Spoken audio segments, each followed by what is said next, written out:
आज भी सुखदेव जी महाराज परीक्षित जी को पावन कथा श्रवण कराते हैं।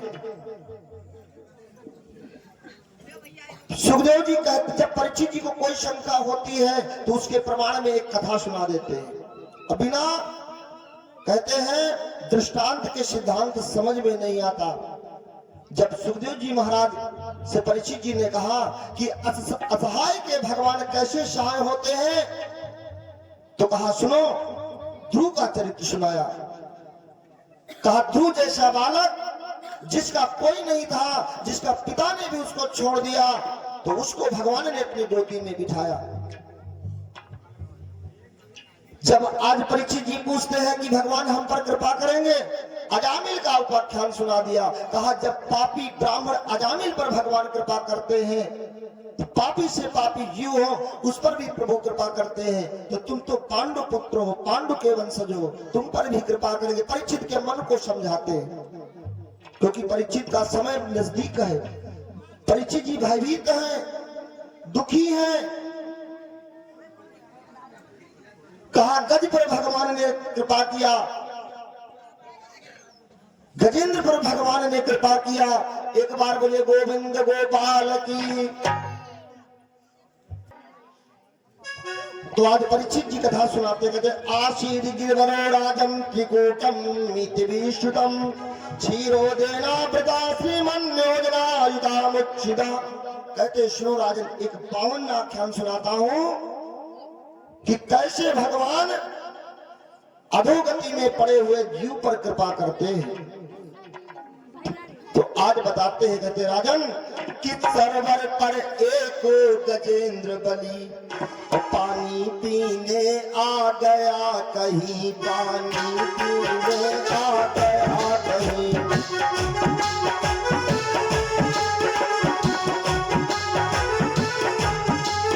सरोवर पर एक गजेंद्र बलि,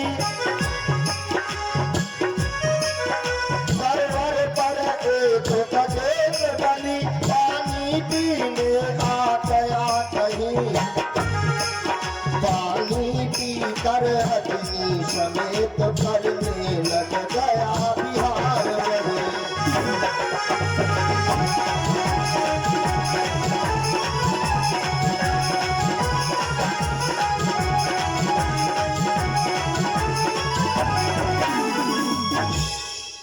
आज कहने लगे सुनो, एक तुमको पावन आख्यान सुनाता हूं। कहने लगे सुनो, एक पर्वत था जिसका नाम था त्रिकूट पर्वत, और उसमें 10,000 योजन का एक तालाब था, एक सरोवर था।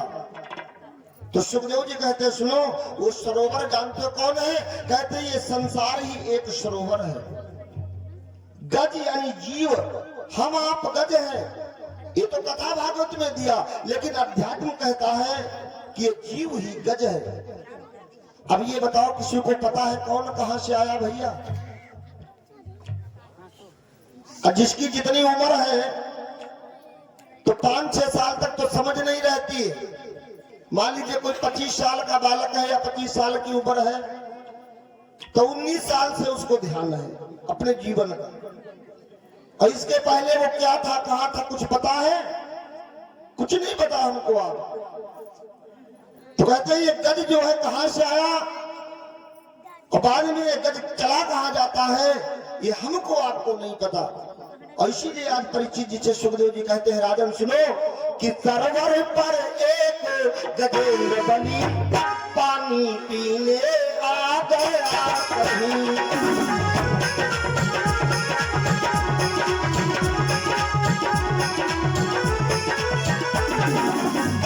पानी पीकर अग्नि समेत करने लग गया बिहार में।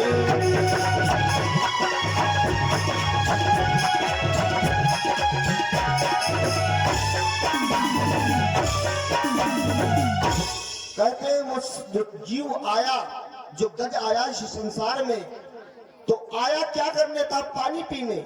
लेकिन कहते हैं इस संसार के झंझट में वो फंस गया। वो अभिमान बहुत है। वो गज जो था, जो कथा बताती है, गज के 10,000 हाथियों का बल था। हाथी में तो वैसे भी बल अधिक होता है, लेकिन एक हाथी में, उस गजेंद्र में 10,000 हाथियों का बल था। ऐसा बली वो था। और एक नहीं, अनेक उसके पत्नियां थी, और जितनी पत्नियां उससे अधिक उसके पुत्र थे। सभी लोग मिलकर के झुंड बनाकर, हाथी चलता झुंड बनाकर गए और उस सरोवर में जल पीने लगे। और जब जल पीने लगे तो कहते हैं काल जब आता है चुपके चुपके आता है, और काल जब आता है तो धीरे से पैर पकड़ता है। जब जीव बूढ़ा हो जाता है तो उसके पैर पहले काम करना बंद करते हैं। तो कहते हैं भैया हमारे ग्वाड़ काम नहीं करे, हमारी गाठी काम नहीं करे।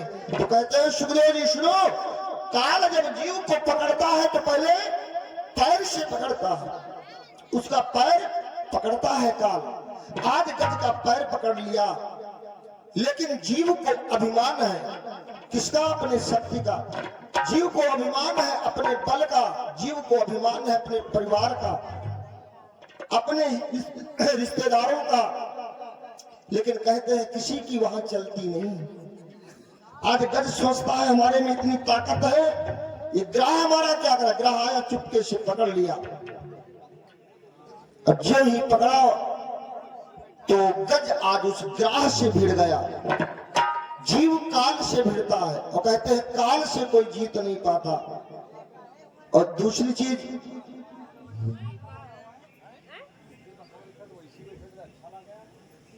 चीज भैया, एक कहावत आपने सुनी होगी कि गांव में गांव के जो गढ़ घूम रहे हैं ये भी बड़े वीर हो जाते हैं। यानी अपने घर में, अपने गांव में हर आदमी अधिक शक्तिशाली हो जाता। अभी आप कहीं बाहर चले जाएं तो आप थोड़ा बल होते हुए भी आप लोग अपने को कमजोर महसूस करेंगे, लेकिन यहाँ तो पूरा परिवार आपका बैठा है, आपका घर है, आपका गांव है। और वहां ये भी बात हो गई, गज थल का जीव है, पृथ्वी का जीव है, लेकिन ग्राह पानी का जीव है। और ग्राह अपने घर में है, लेकिन दोनों बली है। कहते हैं कि दोनों में भयानक युद्ध हुआ कि वह पानी का ताकतवर था और वह पृथ्वी का जोरावर था।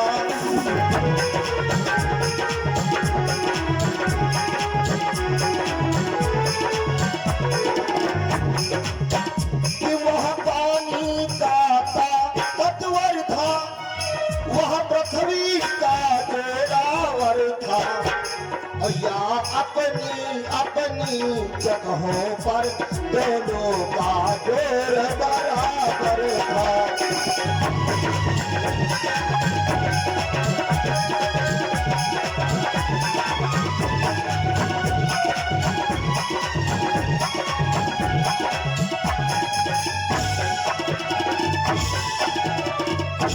कहते दोनों में युद्ध होने लगा।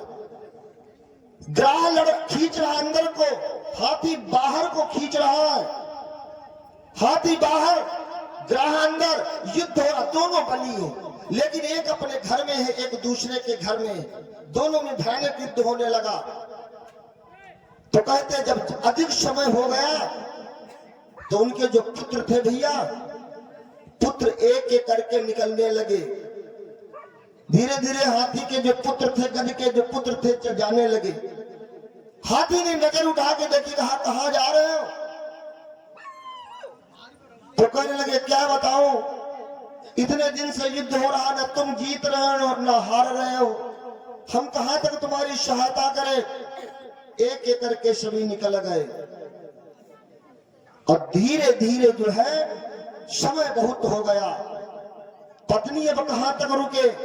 पत्नियों ने कहा कि स्वामी अब तुम लड़ो इस ग्राह से, अब हम रुक नहीं पाएंगे। गज रोने लगा। कहा क्यों?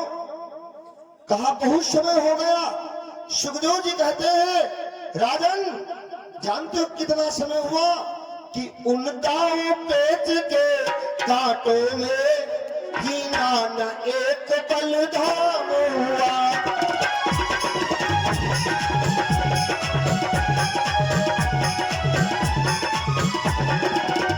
राजन सीधी सी बात है या वह परसों तक संजाम हुआ।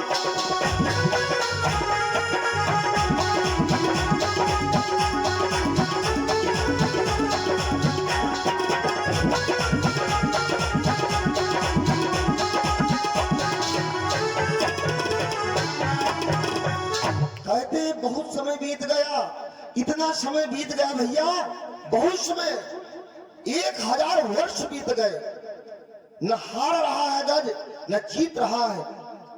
लेकिन अब बताओ, चाहे जितनी शक्ति हो, हर चीज का एक समय होता है, एक सीमा होती है। और जीव और काल का सदा से युद्ध हो रहा है। जब से सृष्टि बनी, जीव और काल का युद्ध हो रहा है। आज उस जीव और काल का युद्ध होते होते बहुत समय हो गया। सुखदेव जी कहते हैं, राजन, ना तो गज हार रहा ना तो जीत रहा।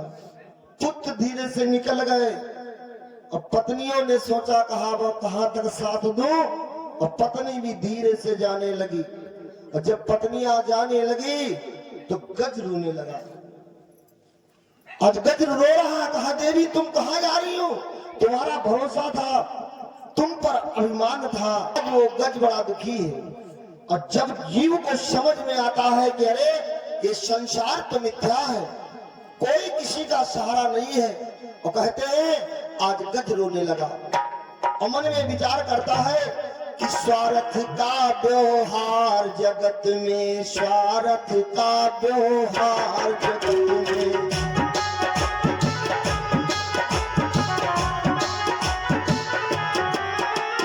स्वार्थ का व्यवहार जगत में, स्वार्थ का व्यवहार,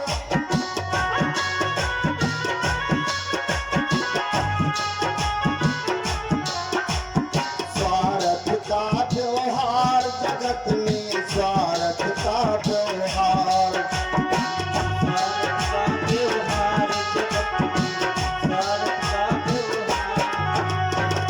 स्वार्थ का व्यवहार जगत में,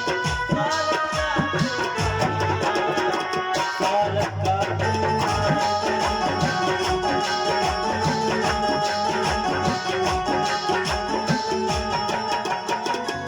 कहते हैं संसार स्वार्थ का जगत है। और स्वार्थ अगर किसी से ना हो तो कोई किसी से बात न पूछे। हमारे संत कहते हैं, पूत कमाई कर घर लावे, माता करे